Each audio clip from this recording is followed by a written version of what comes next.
মাঠে বড় বড় হাতি এসেছিল, আইএসএফের ছোট ছোট লাঠিতে সেই হাতিগুলো দূরে সরে গিয়েছে। তাই বলছি সেই ছোট ছোট হাতিদেরকে যে আইএসএফের সঙ্গে লাগতে আসবে না, এর এক একটা বিষ। যদি মনে করো যে আইএসএফকে হালকা করে মনে করো, তাহলে এর পরিণতি কিন্তু খারাপ হবে। আপনাদের হাতির বড় বড় হাতিগুলো কিন্তু সব তুবড়ে গিয়েছে। ভাইজানের একটা কথা খুবই মনে পড়ে, অফিসে আমাদেরকে বলতো যে যদি তোদের ডাকে একটা সভা সম্পূর্ণ করতে পারবি, সেদিন তোরা ভাঙড়ের নেতা হতে পারবি।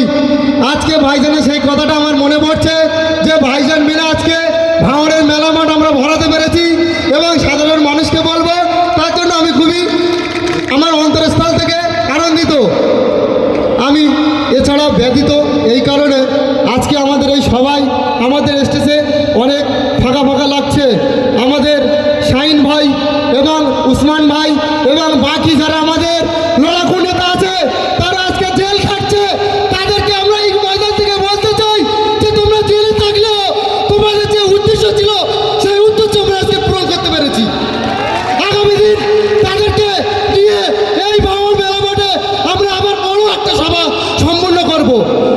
আমরা শুনছি এখানে এসে যে কোন প্রধান সাহেব নাকি আমাদের কর্মীকে মারধর করেছে। আমরা বলতে চাই যে ভাঙড় এই মেলা মাঠে বড় বড় হাতি এসেছিল, আইএসএফের ছোট ছোট লাঠিতে সেই হাতিগুলো দূরে সরে গিয়েছে।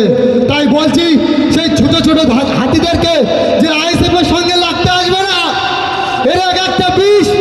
যদি মনে করো যে আইএসএফকে হালকা করে মনে করো, তাহলে এর পরিণতি কিন্তু খারাপ হবে। আপনাদের হাতির বড় বড় হাতিগুলো কিন্তু সব তুবড়ে গিয়েছে। এই আইএসএফের ক্ষমতা কতটা ভাঙড় তথা পশ্চিমবাংলার মানুষ দেখতে পেরেছে। আমি আমার বক্তব্য দীর্ঘস্থায়ী করব না, আমাদের এখানে বিশিষ্ট লোক উপস্থিত আছে, তাই আমি আমার সংক্ষেপে বক্তব্য শেষ করছি। আইএসএফ জিন্দাবাদ, ছোট ভাইজান জিন্দাবাদ। এই সেই ভাঙড় মনে আছে তো সবাইকে, কত মায়ের কোলকালি হলো, কত বাচ্চার বাবা চলে গিয়েছে। কার জন্য? বাচ্চা কাচ্চা রাস্তাঘাটে সবাইকে জিজ্ঞেস করবে একটাই কথা, যে যাকে ভাঙড়ে অবজারভার করেছে তার জন্য আজ ভাঙড়ে এত শহীদ হয়েছে। আমরা ভাঙড়কে শান্ত করতে চাই।